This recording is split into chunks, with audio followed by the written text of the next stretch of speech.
Assalamu alaikum and welcome back. Moving ahead with our criminal justice system. इससे पिछले lecture में हमने पढ़ा कि criminal justice system होता क्या है और उसका जो पहला one of the most important parts are police, हमने उसको काफ़ी डिटेल में पढ़ लिया.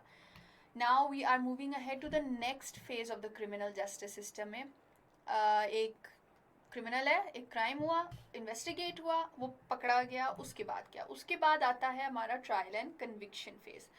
सो ट्रायल एंड कन्विक्शन को आज हम थोड़ा सा पढ़ेंगे और फिर उसके बाद हम पढ़ेंगे कि ट्रायल एंड कन्विक्शन में हमारी जो प्रोसिक्यूशन है. Many of you are probably hearing this word for the first time, तो मैं इसको काफ़ी सिंप्लीफाई करके आप लोगों को समझाऊंगी और फिर आपको पता लगेगा कि प्रोसिक्यूशन है क्या. एंड यू विल अंडरस्टैंड कि the prosecution is very very underrated. Pakistan में उसको उस तरह से कोई कुछ समझता ही नहीं है, जिस तरह आप लोगों को भी नहीं पता होगा. तो we will try to understand that. So trial and conviction, investigation के बाद का फेज जो आता है वो आता है ट्रायल एंड कन्विक्शन का. आपके सिलेबस में ये लाइन प्रॉपरली लिखी हुई है, which is why I want you understand कि ट्रायल होता क्या है और कन्विक्शन क्या होता है. So basically trial is a formal examination of evidence by a judge, typically before a jury. Jury जो है वो यहाँ पे नहीं होती, it is basically in other countries, जिसमें वो पूरे ज़्यादा सारे लोग इकट्ठे बैठते हैं और वो बताते हैं कि गिल्टी है या इनोसेंट. हमारे यहाँ इट्स द जज who decides whether the person is guilty और innocent. In order to decide guilt in case of a criminal or civil proceedings. We are focusing on criminal cases. तो criminal proceedings में क्या कि basically trial जो हमारे court room में जो होता है, जो हम जहाँ पे जज बैठा होता है, लॉयर्स अपने केसेस अपना केस प्रेजेंट करते हैं, कोई डिफेंड करता है, ये जो सारा कुछ उधर कोर्ट रूम में होता है, इसको हम कहते हैं ट्रायल. अब ट्रायल में जो जो प्लेयर्स हैं वो मैं आपको अभी बताऊंगी. एंड कन्विक्शन क्या है? Conviction is a formal declaration by the verdict of a jury or the decision of a judge. Pakistan में it's judge, it's not the jury. In a court of law that someone is guilty of a criminal offense. किसी ने कोई जुर्म किया है, जब तक आपका जज ये नहीं कह देता कि ही इज़ गिल्टी, तब तक आप उस बंदे को गिल्टी नहीं कह सकते. उससे पहले वो अलेजिड perpetrator है, after that he is a convicted person. तो convicted is the person and conviction is what happens when the judge slams that hammer and says कि he is guilty. So to understand this topic, ये जो specific topic आपका given है आपके syllabus में, इसको समझने के लिए you need to understand कि trial और conviction होता क्या है. अब trial और conviction में किस किस का रोल है. जब आपकी ट्रायल होती है, आप कोर्ट रूम में जाते हो और आपकी ट्रायल होती है, तब who are the different players in it. सबसे पहले तो आपका जज, the person who is going to make the decision कि ये इंसान जो है, ये जो जिसको ब्लेम किया जा रहा है, एलिजेड पर्सन है, is he guilty, is there sufficient evidence to prove that he is guilty.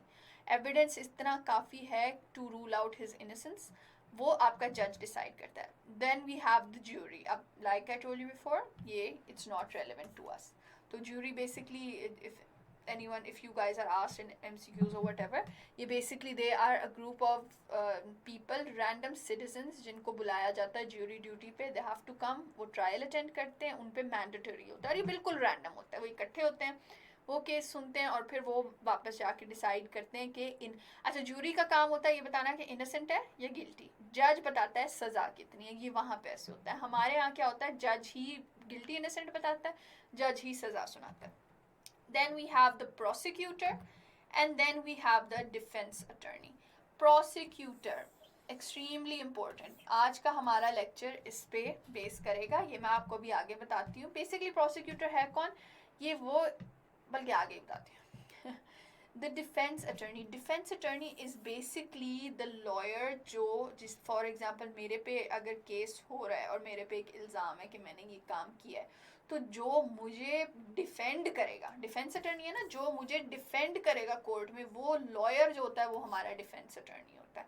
सो इनका ये इनका बेसिकली यही काम होता है कि दे ट्राई टू प्रूव कि द सस्पेक्ट इज इनोसेंट.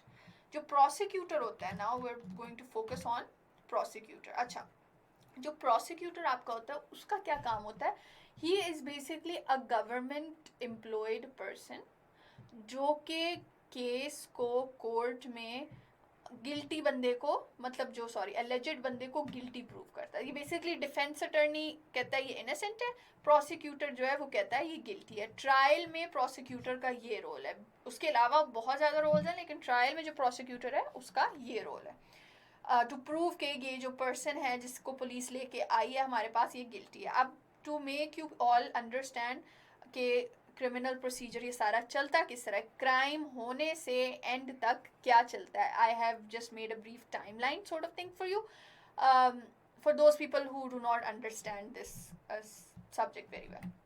सबसे पहले क्राइम इज कमिटेड, कोई मर्डर हो जाता है, कोई किडनैपिंग हो जाती है, कोई थेफ्ट हो जाती है, कोई क्राइम होता है, दैट इज स्टेप नंबर 1। उसके बाद क्या होता है, क्राइम इज रिपोर्टेड। क्राइम हुआ, क्राइम रिपोर्ट भी होना चाहिए। मैंने आपको पिछले लेक्चर में बताया एफआईआर होगा तो फिर वो उसकी इन्वेस्टिगेशन स्टार्ट होगी। तो हमारे यहाँ वो क्राइम रिपोर्ट किस तरह होता है, एफआईआर से।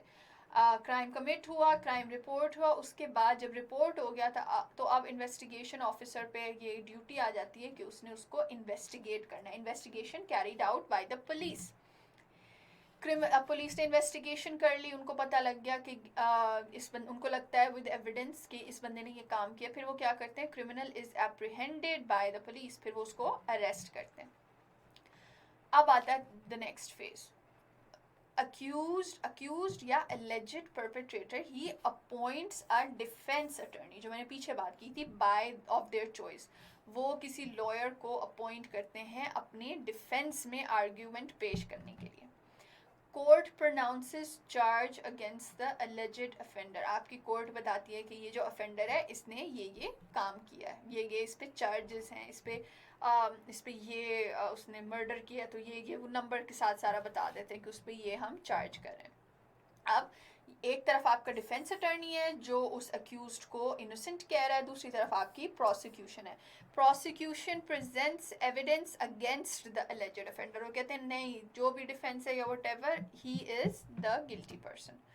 Defence cross examines. अब ये जो आपकी डिफेंस अटर्नी है, जब प्रोसिक्यूशन एक दफ़ा बता देता है कि ये एविडेंस है इसके अगेंस्ट, इसने ये काम किया है, तो आपकी जो डिफेंस है वो उस एविडेंस को क्रॉस एग्जामिन करती है और उसको एक किस्म का गलत साबित करती है और अपना डिफेंस के लिए अपने एविडेंस प्रेजेंट करती है। और इवेंचुअली ये सारा कुछ चलता रहता है। इवेंचुअली व्हाट हैपन, द जज pronounces the judgement, either the person is acquitted or punishment, या वो convict हो जाता है या फिर वो acquit हो जाता है। Remember again terminology, acquittal means कि वो कह देते हैं he is innocent, he is not guilty and that person cannot be called a criminal now, चाहे जितनी मर्जी, जब वो जज पे है, अगर या तो वो acquit हो जाता है या फिर वो punishment उसको मिलती है after he is convicted, ये conviction हो जाती है। ठीक है, so this is basically your whole summary for our criminal justice system किस तरह से, ताकि आपके माइंड में वो क्लियर सी पिक्चर बन जाए कि क्या होता है और किसका क्या रोल है। So moving ahead to the prosecutor. अब पहले मैंने आपको बताया कि प्रोसिक्यूटर का काम क्या है, वो देखता है वो कोर्ट रूम में वो ट्रायल के टाइम पे अक्यूज्ड को, एलिजेड को वो गलत साबित करने की कोशिश करता है। उसकी पूरी कोशिश होती है कि वो इस बंदे को जेल तक पहुंचाए, उसको सजा दिलवाए, ये प्रोसिक्यूटर का काम है। लेकिन उसके अलावा there are many other roles as well. तो उन रोल्स को एक्सप्लेन करने के लिए what I have done, I have collected some major points from the police rules 1934। ये भी पुलिस रूल्स आए थे 1934 और इनके चैप्टर 27 में आपके प्रोसिक्यूटर्स के रोल को बहुत अच्छी तरह समझाया जाता है। So according to this, the role of the head of the prosecuting agency, जो prosecuting agency को look after कर रहा है, उसका क्या रोल है? His role is, अब ये गौर से समझे, thoroughly scrutinize challans and intermediate references and applications from police stations। Police जो है वो चलान जब वो सारी इन्वेस्टिगेशन कर लेती है ना, वो फिर प्रोसिक्यूटर के पास चलान भेजती है और वो कहती है कि हमने पता करवाया ये बंदा जो है ये गिल्टी है और इसके अगेंस्ट अब आपने केस चलाना है। ठीक है, in connection with the prosecution of the cases and the arrest of the offenders, the confiscation of bail of security bonds and other matters in which his advice or order of a court is required। अच्छा, to make you understand this, basically prosecutor, एक तो उसका court में argue करने वाला काम तो समझ आ गया आपको। दूसरा, the prosecutor is basically what links the police with the judge। ठीक है, वो ट्रायल और पुलिस को लिंक करता है। उसने पुलिस से एविडेंस लेके, उसने पुलिस से चालान लेके, उसने आगे उसको कोर्ट में लेके जाना है और उस पर मतलब he has to prove his point. So basically this is the bridge between these two agencies. To prosecute, watch or direct the prosecution of cases. अब इनका काम क्या है? केसेस की prosecution करना in the court of the district. In this connection, it must be realized that his duty embraces not only the presentation of the prosecution case, but also contesting the claims of the defense. अब ये word to word वहाँ से मैंने लिया है आपको समझाने के लिए कि basically कह रहे हैं कि सिर्फ ऐसा नहीं है कि उसने अपनी evidence दे दी कोर्ट में कि ये इस तरह guilty है। जब डिफेंस आके अपना काउंटर आर्ग्यूमेंट देना है तब इसने दोबारा जाके उनको दोबारा गलत साबित करना है। सो वो एक डिबेट टाइप चलती रहती है इनकी। To supervise and distribute the work of prosecuting officers subordinate to him and of the police personnel attached to his office or to the courts. अब देखिए पुलिस का बिल्कुल irrelevant नहीं हो जाती, पुलिस का अभी भी काम है, पुलिस ने विटनेस भी करना होता है, पुलिस ने कम्युनिकेट भी करना होता है इस स्टेज पे आके। तो प्रोसिक्यूशन का काम है पुलिस को उस तरह से इंगेज रखना, पुलिस से उस तरह से काम लेना। और दूसरी चीज़ ये कि ये तो हेड ऑफ प्रोसिक्यूटिंग है ना, ये अपने सबॉर्डिनेट्स को बताता है कि तुमने क्या क्या काम करने। To take charge of and deal with articles and property received in connection with the cases as well as unclaimed and suspicious property. देखो जब कोई केस आता है और उससे रिलेटेड एविडेंस कलेक्ट होता है या प्रॉपर्टी कलेक्ट होती है तो उसका जो इंचार्ज होता है वो हमारा प्रोसिक्यूटर होता है। And to supervise the transmission of warrants and summons to the executive police under the orders of criminal courts. जब पुलिस को वारंट चाहिए कोर्ट से, to get that warrant is basically the permission to go to a place or to arrest someone, ये सारा warrant में आता है। तो वो जो ट्रांसमिशन है ना कोर्ट से पुलिस और फिर पुलिस की रिक्वेस्ट टू द कोर्ट, ये प्रोसिक्यूटर हैंडल करता है।